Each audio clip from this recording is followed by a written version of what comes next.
Assalamualaikum, apa kabar teman-teman semua? Semoga sehat selalu ya. Nah, teman-teman, di sini gua mau jawab pertanyaan yang ada di kolom komentar YouTube nih, teman-teman. Ya, jadi ada pertanyaan, pengen belajar infus sendiri buat infus whitening. Soalnya kalau mau pasang di klinik mahal. Beli vitamin sendiri, alat medis udah beli sendiri, tapi masih matok harga mahal pasang di bidan. Oke, di sini gue mau jelasin ya. Semua alat-alatnya emang mahal. Semua alat-alatnya memang tidak terlalu mahal. Ya, yang mahal itu adalah ilmunya, teman-teman. Ya, jadi kalau teman-teman mau pasang sendiri sebenarnya sah-sah aja. Tapi kalau bukan tenaga kesehatan yang masang, itu resiko komplikasinya akan lebih besar, teman-teman. Ya mungkin kita ngelihatnya kalau nusuk infus tuh enak-enak aja, teman-teman, ya kan. Kalau di YouTube gue juga enak-enak aja kan. Tusuk masuk dapat, tusuk masuk dapat gitu kan. Ya, nah tapi teman-teman harus tahu ada beberapa komplikasi ya yang terjadi akibat infus, apalagi yang namanya masukin obat dari luar, teman-teman.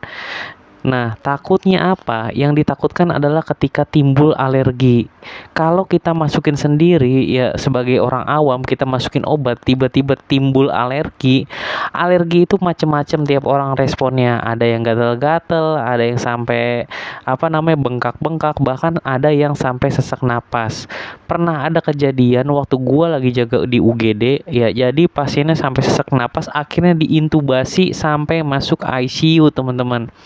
Ya, nah makanya hati-hati banget, teman-teman. Ya, buat yang mau pasang infus sendiri. Ya, gue bukannya nakut-nakutin, tapi di sini gue hanya sharing pengalaman gue sebagai tenaga kesehatan. Ya, tapi ya balik lagi, ini sih terserah teman-teman. Ya, kalau mau infus sendiri ya silakan aja gitu kan. Ya, itu hak teman-teman semua. Jadi gue di sini cuman kasih tahu aja kenapa sih nginfus itu mahal, ya kenapa sih suntik itu mahal gitu kan, di pelayanan kesehatan. Ya karena memang ilmunya, teman-teman, seperti itu. Kalau teman-teman nginfus di klinik ya terus tiba-tiba alergi, nah biasanya orang kliniknya, si dokter itu udah pasti tahu harus ngapain. Ya beda sama orang awam, ya kan, dia nggak tahu tanda-tanda alergi apa aja.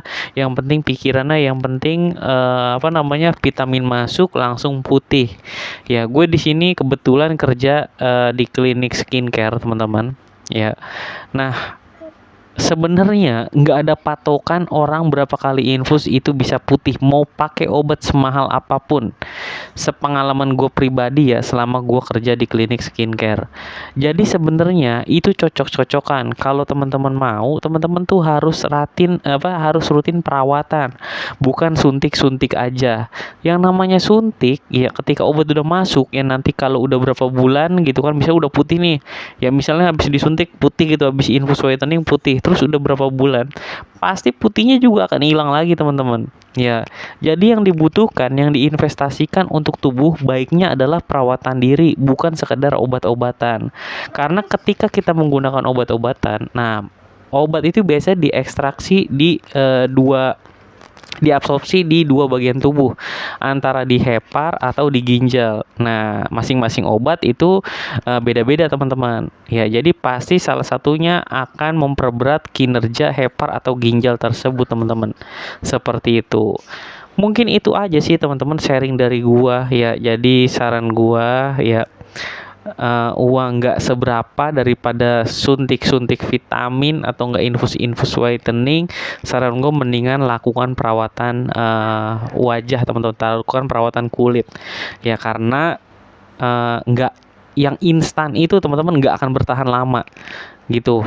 Bagus di awalnya doang kadang, itu pun kalau cocok. Kalau nggak cocok ya biasanya nggak akan bagus-bagus, kulitnya juga biasa-biasa aja. Mungkin itu aja videonya kali ini. Sampai ketemu lagi di videonya. Wassalamualaikum warahmatullahi wabarakatuh.